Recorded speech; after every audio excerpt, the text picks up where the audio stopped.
மெய்தோறும் திக்கெட்டும் திசையிட்டும் எங்கள் வெற்றி தலைவரை வீதி வளம் எடுத்து அப்படியே கூட்டு போவோம், மக்களை பார்ப்போம், ஆர்ப்பரிப்போம். இப்பெல்லாம் சனிக்கிழமை வந்து வெள்ளிக்கிழமை நைட் வந்து எங்களுக்கே வந்து நான் புதுசில கிட்ட சொல்லிட்டு இருந்தேன், இது வந்து இடம் பத்தல.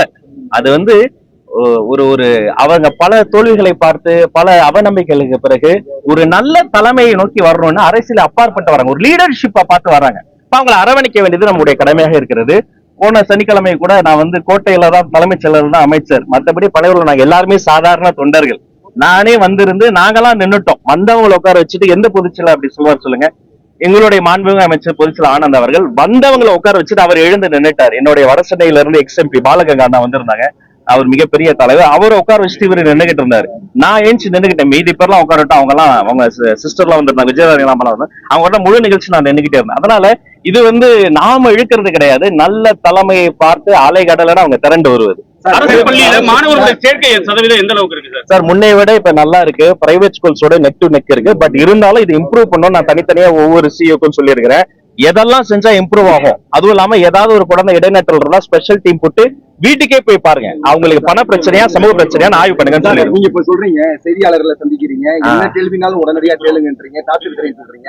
இதே பயிற்சி உங்களுக்கு முதலமைச்சர் விஜய் கொடுக்கலாமே சார்? இல்ல இப்படி சொல்லக்கூடாது, ஒரு பயிற்சியை அதான் இப்படி சொல்லக்கூடாது. அதாவது அவர் மாண்புமிகு முதல்வர், அவருக்கு பயிற்சி கொடுங்கன்னு நீங்க வந்து இப்படி சொல்லாத. செய்தியாளர்களை சந்திப்பதே கிடையாது சார். இல்ல அதுக்கான பதில சொல்ல விடுங்க, பதில சொல்ல விடுங்க. இந்த பயிற்சி கொடுங்க அந்த பயிற்சி அவரு சொல்லுவார்ல, அரசியல் சார்பு தன்மை இல்லாம ஒரே கட்சிக்கு பேசாம மக்களுக்காக பேசுங்கன்னு இவருக்கு பயிற்சி கொடுங்கன்னு அவங்களும் சொல்லுவாங்க. அதனால ஒரு எதிர்மறை இனத்தோட அணுகாதீங்க. எல்லாரையும் நான் பார்க்கவே கூடாதா? ஒரு ஒரு எந்த பேக்ரவுண்ட் இல்லாம வந்து நான் நிக்கிறோம், அண்ணன் நிக்கிறேன், நாங்களாம் பத்திரிகைகளை பார்க்க கூடாது. இந்த பொண்ணான வாய்ப்பு எங்க தலைவர் தந்திருக்காரு, அவருக்கு நான் நன்றி சொல்லி கொண்டாடுவேன். நன்றி, வணக்கம். நம்முடைய மதுரை மண்ணில் அரசு பொருட்காட்சி நிகழ்வை தொடங்கி வைக்க வந்திருக்கிறோம். அதே சமயம் இன்று மாலை தொடங்கப்படுகிற இந்த அரசு பொருட்காட்சியில பல்வேறு வகையான ஸ்டால்கள் உங்களுக்காக காத்திருக்கு. மாணவர்களுக்கு சலுகை விலையில டிக்கெட்டுகள் வந்து வழங்குறாங்க. எனவே திருவிழாக்கு பேர் போன இந்த மதுரை மண்ணில் இந்த அரசு பொருட்காட்சியும் ஒரு மாபெரும் வெற்றி திருவிழாவாக அமைய வேண்டும். அதற்கான ஆயத்த பணிகளை பார்வையிட்டு அதை லான்ச் பண்றதுதான் வந்திருக்கிறோம். அதே சமயத்தில் இங்க இருக்கக்கூடிய பள்ளிக்கூடங்கள், அருங்காட்சியகங்கள், கலை பண்பாட்டு விஷயங்களை எல்லாம் தொடர்ந்து இங்கு நேரில் வந்து பார்வையிடக்கூடிய வாய்ப்பு கிடைத்தது. அனைத்தும் சிறப்பாக நடைபெற்றுக் கொண்டிருக்கிறது. அந்த ரெனோவேஷன் அந்த பணிகளும் வந்து முடக்கிவிடப்பட்டுள்ளது. வெகு விரைவில் ரெனோவேட் செய்யப்பட்டு அனைத்தும் புதுப்பொலியோடு வரும் என்பதையும் மகிழ்ச்சியோடு தெரிவித்துக் கொள்கிறேன். கேள்வி இருந்தா கேள்வி. இப்ப அந்த பள்ளி வளாகத்துல வந்து கோயிலை தடை செய்யப்பட்டுள்ளது. ஆமா, இருந்தாலும் வந்து அந்த கூலிப்புண்ட பொருட்கள் பயன்பாடு அதிகமா இருக்கு. நம்ம தமிழ்நாடு தடை பண்ணிருக்காங்க. தடை பண்ணியிருந்தாலும் நம்ம பயன்பாடு இருக்கு.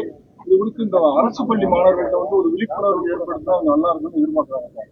எல்லா குற்றங்களும் பெரிய குற்றங்க. அந்த குற்றங்களினுடைய தாய்மடியே போதை பழக்க வழக்கம் தான். ஒரு குழந்தைக்கு போதை பழக்க வழக்கம் வந்துருச்சுன்னு அது தவறான சிந்தனைக்கு போகும். தட்டி கேட்டா வன்முறையை கையில் எடுக்கும். வன்முறையில ஈடுபடுகிற பொழுது அது அகைன்ஸ்ட் சிஸ்டமா போகும். பின்பு கொலை, கொள்ளை, சமூக விரோத செயல்கள். அப்ப இந்த போதை என்பதை வேரோடும் வேரடி மண்ணும் வீழ்த்துவதற்காக பல்வேறு வகை நடவடிக்கைகள் எடுத்துட்டு இருக்கோம். கடந்த ஒரு வாரத்தில் மட்டும் 1638 குற்றவாளிகள் கைது செய்யப்பட்டிருக்கு தமிழ்நாடு அரசால. உடனடியாக சரண்டர் ஆக வேண்டும்னு ஜாமீனில் வெளிவர முடியாத பிடிவாரம் பிறப்பிக்கப்பட்டவர்களினுடைய எண்ணிக்கை சற்றொப்ப 2000 சொச்சம். இவெல்லாம் சேர்த்தீங்கன்னா அரௌண்ட் 4000+ கிரிமினல்ஸ் உடனடியாக ரிமாண்ட் பண்ணி ஜெயில தள்ள போறோம். கடந்த 5 ஆண்டுகளாக பறிமுதல் செய்யப்பட்ட போதைப் பொருட்களா இருக்கு பாருங்க. நாங்க பேசிக் கொண்டிருக்கும் போது அதெல்லாம் அந்தந்த மாவட்டங்களில் கொட்டி அழித்து எரித்து அழிக்கப்படுகிறது. போதையில்லா தமிழ்நாடு என்பது நம்முடைய இலக்கு. நிச்சயமாக மாண்புமிகு தமிழ்நாடு முதல்வர் சி ஜோசப் விஜய் அவர்களினுடைய ஆட்சியில் இந்த போதை கலாச்சாரம் வேரோடும் வேரடி மண்ணோடும் பிடுங்கி எறியப்படும். தலைமை ஆசிரியரே இல்ல, அதே சமயம் ஆயிரக்கணக்கான முதன்மை கல்வி அதிகாரிகளே இல்ல. இதை வச்சுட்டு எப்படி நம்ம ஒரு தனியார் நிறுவனம், தனியார் பள்ளிக்கூடங்களுக்கு இணையா நீங்க கொண்டு போகணும்? இப்போ நேற்றைய தினம் இந்த பள்ளி கல்வி அலுவலர்கள் டிஇஓ, சிஇஓ எல்லாம் சென்னைக்கே வர வைத்து விரிவாக கிட்டத்தட்ட 45 நிமிடம் அவங்க கிட்ட நான் வந்து இன்ஸ்பைரிங்கா பேசியிருக்கிறேன்.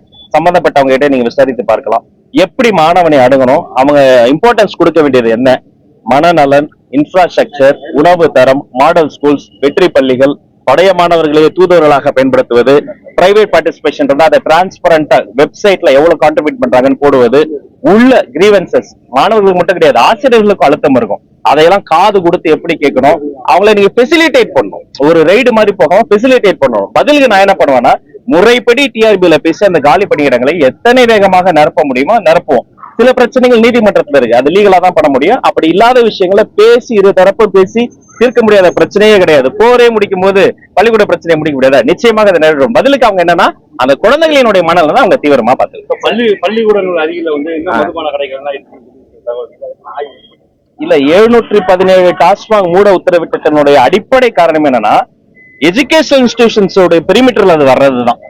ஒரு பள்ளிக்கூடத்துல போற குழந்தை அந்த வழியில வந்து ஒரு கோவில் பாத்துக்கிட்டே போச்சுன்னா 2வது நாள் கழிச்சு அந்த சாமியை பத்தி விசாரிக்கும். ஒரு புத்தக கடையை பார்த்தா புத்தகம் வாங்கலாமான்னு யோசிக்கும். ஒரு போதையோ ஒரு மதுபான விடுதி இருந்தா அதை வந்து தவறான ஒரு சிந்தனை. அதனாலதான் அதை நாங்க மாத்திருக்கோம். இது வந்து தொடக்கம் மட்டும்தான். இன்னும் பீரியாடிக்கலாம், இன்னும் வரக்கூடிய மாதிரி நிறைய இந்த சம்பவத்துக்கு பிறகு, இந்த மாண்புமிகு தமிழ்நாடு உத்தரவுக்கு பிறகு நிறைய பேர் எங்களை மீட் பண்ணி இந்த இதெல்லாம் இந்த இடத்துல எல்லாம் இருக்குன்னு சொல்றாங்க. அதை ஆய்வு செய்து அதுவுமே அந்த இடத்துல இருந்து களையப்படும். மாணவர்களுக்கிடையே இனக்கவர்ச்சின்றது கொஞ்சம் அதிகமா இருக்கு. அதனாலதான் வந்து அந்த ஒரு சின்ன சின்ன பாலியல் பிரச்சனைகள்லாம் வந்துகிட்டு இருக்கு. அதுக்கு வந்து பள்ளி மாணவர்களுக்கு வந்து இந்த மனநல ஆலோசனை வாகனம் வந்து நம்ம எல்லா இதுலயும் செயல்பட்டுக்கிட்டு இருக்கா எப்படி சார்? இல்ல இருக்குங்க, அது இன்னும் அதிகப்படுத்தணும். தன்னம்பிக்கை வகுப்புகளும் தன்முனைப்பு வகுப்புகளும் தன்னார்வலராக தன்னை மாற்றக்கூடிய வகுப்புகளும் அந்த மாணவர்களுக்கு அதிகப்படுத்த போறோம். அதனுடைய தொடக்கம்னா என்னன்னு பாத்தீங்கன்னா தமிழ்நாடு முழுக்க எந்த பள்ளிக்கூடத்திலும் பிடி பீரியட் எந்த காரணம் கொண்டும் கட் செய்யக்கூடாதுன்னு சொல்றாரு. ஏன்னா அவர் வந்து உடல் நலன் பேணி கிரவுண்ட்ல போய் விளையாடி ஸ்வெட் அவுட் பண்ணும்போது அவருடைய சிந்தனை தெளிவாகும். தெளிவான சிந்தனை மதிப்பெண்ணை வாங்கி கொடுக்கும். சிந்தனை தெளிவும் மதிப்பெண்ணும் தான் சமூகத்தில் அவருக்கு மதிப்பு வாங்கி கொடுக்கும். அப்ப அவர்களுக்கு தேவையான தன்னம்பிக்கை வகுப்புகள் இன்னும் அதிகப்படுத்தப்படும். என்று நம்பருக்கு இன்னைக்கு ஏமாற்ற அலை தான் வீசுகிறது. வந்து பிரதமர்கிட்ட பேசும்போது மேகதாது பத்தியோ இண்டஸ்ட்ரியல் காரிடர் பத்தியோ எதுவுமே பேசாம வாய் திறக்காம இருக்கிறாரு அப்படின்னு சொல்லி முதலமைச்சர் ஆர் பி உதயகுமார் கேள்வி கேட்டிருக்கிறாரு. அதாவதுங்க, இப்ப நடக்கக்கூடிய இந்த பிரச்சனையை பொறுத்த வரைக்கும் சூப்பர் எல்னினோவால மழை பொழிவு என்பது கம்ப்ளீட்டா பாதிக்கப்பட்டிருக்கு. எந்த அளவுக்கு பாதிக்கப்பட்டிருக்குன்னா நினைவு சற்றப்போ ஒரு 70 அடி கூட இல்ல நீர்நிலை. அப்ப இது 2 மாநில மக்களும் இதை உணர்ந்திருக்கிறார்கள். இது காலநிலை மாற்றம், அதற்குன்னு தனியாக பட்ஜெட்ல நம்ம பேசிட்டு இருக்கிறோம். அப்ப இது வந்து அறிவியல், அரசியல் தெரிகிற மாதிரி அறிவியலும் அண்ணனுக்கு தெரியணும்னு நான் கேட்டுக்கிறேன். அதனால அரசியல் வேறு அறிவியல் வேறு. இந்த மாதிரி பிரச்சனைகளை அறிவியலையும் நம்ம வந்து பார்க்கணும். அப்புறம் அவங்க ஆட்சியில இருந்த போது கொடுக்க வேண்டிய பிரச்சனைகளுக்கு கொடுக்க வேண்டிய அழுத்தங்களை கொடுத்திருந்தால் மக்கள் மறுபடியும் அவர்களுக்கு ஆட்சியை கொடுத்திருப்பாங்க. 2 எலெக்ஷன் அடுத்து தோத்துட்டாங்க. அதெல்லாம் அவர்கள் கொஞ்சம் சுய பரிசோதனை செய்து கொள்ள வேண்டும் நான் வந்து கேட்டுக்கிறேன். அதிமுக தலைமையிடமா சொல்லப்பட்டது, திமுக சபரீசன் சொல்லப்பட்டது. இப்போ உங்களுக்கு ஆட்சியில தாவைக்கால இருக்கக்கூடிய அமைச்சர்கள், முதலமைச்சர் உட்பட ஆதவ அர்ஜுனா கீழே தான் ஆதவ அர்ஜுனா அனைத்து செயல்பாடுகளும் சொல்லப்படுகிறது. ஆதவ அர்ஜுனா தான் இல்ல, முதல் போட்ட அமைச்சர். அது கீழே வந்து கதை, திரைக்கதை, வசனம், அண்ணா அறிவாலயம், ஐடி போட்டுங்க. எங்களுடைய தலைமை மக்கள் மட்டும்தான், எங்களுடைய தலைவர் மட்டும்தான். அன்பு சகோதரர் ஆதவ அர்ஜுனா அவர்கள் ஒரு ஆற்றல் மிக்க அமைச்சர். வந்த உடனே பிடபிள்யூடியில வந்து யாரும் கான்ட்ராக்டரை கூப்பிட்டு கமிஷன் தராதீங்கன்னு சொன்ன ஒரு அமைச்சர். விளையாட்டு மைதானங்களை மேம்படுத்தி தருவதற்காக என்ன வேணா பண்றேன்னு சொன்ன அமைச்சர். ST80 இருந்த பாலிடிக்ஸ் எல்லாம் ஒழித்த அமைச்சர்.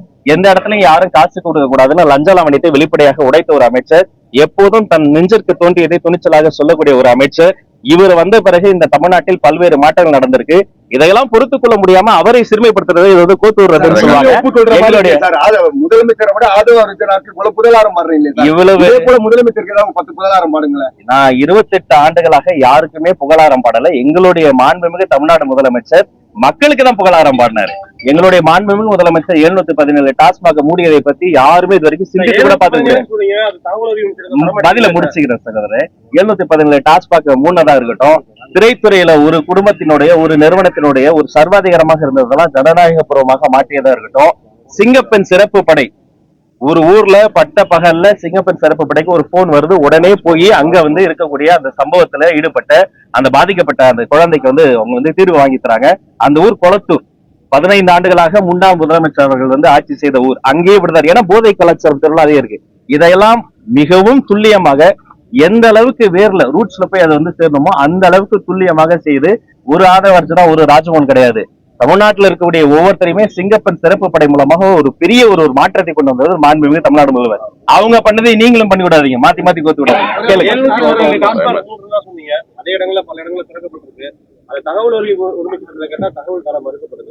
இல்ல அது RTI எல்லாம் கண்டிப்பா கொடுக்கணும். நான் ஏற்கனவே முதல் கேள்விக்கும் பதில் சொல்லிட்டேன். நிறைய கிரீவன்சஸ் வாங்குறோம். வாங்கல ஒரு புரோட்டோகால் இருக்கு. கண்டிப்பா எஜுகேஷன் இன்ஸ்டிடியூஷன்ஸ் பக்கத்துல அப்படி இருந்துச்சுன்னா நிச்சயமாக அங்கிருந்து அது அகற்றப்படும். அதுல எந்த மாற்று கருத்தும் கிடையாது. இது அரசியலை தாண்டி இது சமூக பிரச்சனை, எந்த மாற்று கருத்து கிடையாது. இப்ப காந்தி மியூசியம் மீண்டும் பழைய பயன்பாட்டுக்கு, மக்கள் பயன்பாட்டுக்கு எப்ப வரும்? அதே மாதிரி கற்சிற்பு காட்சி கூட பணிகள் நடந்துட்டு இருக்கு, இன்னும் முடிவடையல. அது எப்போ பயன்பாட்டுக்கு வரும்? ரெனோவேஷன் ஒர்க் வந்து கிட்டத்தட்ட 80% பணி நிறைவடைந்து இருக்கிறதா சொல்றாங்க. மிச்சம் இருக்கக்கூடிய 20% மிக வேகமாக முடிவு செய்யப்பட்டு ஒரு சில மாதங்களில் திறக்கப்படும். வாய்ப்பு இருந்தா அவங்க அழைத்தா நானே கூட அந்த இடத்துல வந்து கலந்துக்க என்பதை கடந்த ஆட்சியில் அருங்காட்சியக துறையில பணியாற்றினவங்க பல்வேறு பகுதிகளில் மாற்றம் செய்யப்பட்டாங்க, குற்றம் சுமத்தப்பட்டது. அந்த நடவடிக்கைகள் என்ன வரும்? அருங்காட்சியகத்தை பொறுத்தவரைக்கும் அது கலை பண்பாடு நம்முடைய தொல்லியல் பொக்கிஷம். அங்க இருக்கக்கூடிய அதிகாரிகள் நலம் என்பது அந்த அதிகாரிகளுடைய நலம் கிடையாது, அந்த துறையினுடைய நலம். அப்ப அந்த அதிகாரிகளுடைய நலம் சார்ந்து சிங்கிள் வெண்டர் சிஸ்டம்ல ஓப்பனான டிரான்ஸ்பரண்டான கவுன்சிலிங் சிஸ்டம் கொண்டு வந்துருவோம். யாருக்கு என்ன சௌகரியம் வேணுமோ அது செய்யப்படும். மதுரையில பன்னோக்கு அருங்காட்சியகம் கொண்டு வரப்படுமா? சோழமண்டலத்துல கொண்டு வந்தது போல மதுரையில என்னதான் கீழடி பக்கத்துல இருந்தாலும் மதுரையில பன்னோக்கு அருங்காட்சியகம் கொண்டு வரப்படுமா?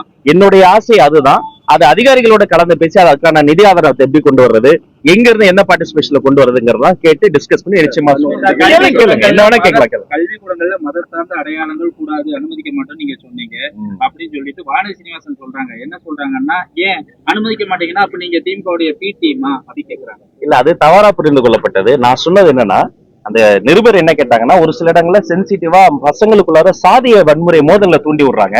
இப்ப வந்து இந்த பேண்ட்ஸ் இருக்குல்ல, ஃப்ரெண்ட்ஷிப் பேண்ட்ஸ், அதுல வந்து இன்ன சமூகத்துக்கு இன்ன கலரு அப்படிலாம் போட்டு வெளியில இருந்து யாரோ தூண்டி விடுறாங்க.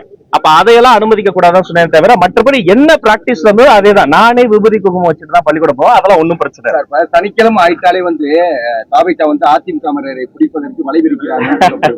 அது எப்படி சார் செய்யறீங்களா? இதோறும் திக்கெட்டும் திசையிட்டும் எங்கள் வெற்றி தலைவரே வீதி வளம் எடுத்து அப்படியே கூட்டு போவோம், மக்களை பார்ப்போம், ஆர்ப்பரிப்போம். இப்பெல்லாம் சனிக்கிழமை வந்து வெள்ளிக்கிழமை நைட் வந்து எங்களுக்கே வந்து நான் புதுசில கிட்ட சொல்லிட்டு இருந்தேன், இது வந்து இடம் பத்தல. அது வந்து ஒரு அவங்க பல தோல்விகளை பார்த்து பல அவநம்பிக்கைகளுக்கு பிறகு ஒரு நல்ல தலைமையை நோக்கி வரணும்னு அரசியல் அப்பாற்பட்டு வராங்க, ஒரு லீடர்ஷிப்பா பார்த்து வராங்க. அவங்களை அரவணைக்க வேண்டியது நம்முடைய கடமையாக இருக்கிறது. போன சனிக்கிழமை கூட நான் வந்து கோட்டையில தான் தலைமைச் செயலர் தான் அமைச்சர், மற்றபடி பழைய நாங்க எல்லாருமே சாதாரண தொண்டர்கள். நானே வந்திருந்து நாங்கெல்லாம் நின்னுட்டோம். வந்தவங்களை உட்கார வச்சுட்டு எந்த பொதுச்செயலர் அப்படி சொல்லுவார் சொல்லுங்க? எங்களுடைய மாண்புமிகு அமைச்சர் பொதுச்செயலர் ஆனந்த் அவர்கள் வந்தவங்களை உட்கார வச்சுட்டு அவர் எழுந்து நின்னுட்டார். என்னுடைய வடசென்னையில இருந்து எக்ஸ்எம்பி பாலகங்கா அண்ணா வந்திருந்தாங்க, அவர் மிகப்பெரிய தலைவர். அவரை உட்கார வச்சுட்டு இவரு நின்றுகிட்டு இருந்தாரு. நான் ஏஞ்சி நின்றுகிட்டேன். மீதி பேர்லாம் உட்காரட்டும், அவங்க சிஸ்டர்லாம் வந்திருந்தாங்க, விஜயராஜலாம் அவங்க முழு நிகழ்ச்சி நான் நின்றுகிட்டே இருந்தேன். அதனால இது வந்து நாம இழுக்கிறது கிடையாது, நல்ல தலைமையை பார்த்து அலைகடலன்னு அவங்க திரண்டு வருவது. அரசு பள்ளியில மாணவர்களுடைய சேர்க்கை சதவீதம் எந்த அளவுக்கு இருக்கு சார்? முன்னை விட இப்ப நல்லா இருக்கு. பிரைவேட் ஸ்கூல்ஸோட நெக் டு நெக் இருக்கு. பட் இருந்தாலும் இது இம்ப்ரூவ் பண்ணணும். நான் தனித்தனியா ஒவ்வொரு சிஓக்கும் சொல்லியிருக்கிறேன், எதெல்லாம் செஞ்சா இம்ப்ரூவ் ஆகும். அதுவும் இல்லாம ஏதாவது ஒரு குழந்தை இடைநற்றல் இருந்தா ஸ்பெஷல் டீம் போட்டு வீட்டுக்கே போய் பாருங்க, அவங்களுக்கு பண பிரச்சனையா சமூக பிரச்சனையா ஆய்வு பண்ணுங்க. நீங்க இப்ப சொல்றீங்க செய்தியாளர்களை சந்திக்கிறீங்க, என்ன கேள்வினாலும் உடனடியா கேளுங்கன்றீங்க, தாத்திருக்கிறேன் சொல்றீங்க. இதே பயிற்சி உங்களுக்கு முதலமைச்சர் விஜய் கொடுக்கலாமே சார்? இல்ல, இப்படி சொல்லக்கூடாது. ஒரு பயிற்சியை அதான் இப்படி சொல்லக்கூடாது. அதாவது அவர் மாண்புமிகு முதல்வர், அவருக்கு பயிற்சி கொடுங்கன்னு நீங்க வந்து இப்படி சொல்லாது. செய்தியாளர்களை சந்திப்பதே கிடையாது சார். இல்ல, அதுக்கான பதில சொல்ல விடுங்க, பதில சொல்ல விடுங்க. இந்த பயிற்சி கொடுங்க அந்த பயிற்சி அவரு சொல்லுவார்ல, அரசியல் சார்பு தன்மை இல்லாம ஒரே கட்சிக்கு பேசாம மக்களுக்காக பேசுங்கன்னு இவருக்கு பயிற்சி கொடுங்கன்னு அவங்களும் சொல்லுவாங்க. அதனால ஒரு எதிர்மறை இனத்தோட அணுகாதீங்க. எல்லாரையும் நான் பார்க்கவே கூடாதா? ஒரு எந்த பேக்ரவுண்டும் இல்லாம வந்து நான் நிக்கிறோம், அண்ணன் நிக்கிறேன், நாங்களாம் பத்திரிகையில பார்க்க கூடாது. பொன்னான வாய்ப்பு எங்க தலைவர் தந்திருக்காரு, அவருக்கு நான் நன்றி சொல்லி கொண்டாடுவேன். நன்றி, வணக்கம்.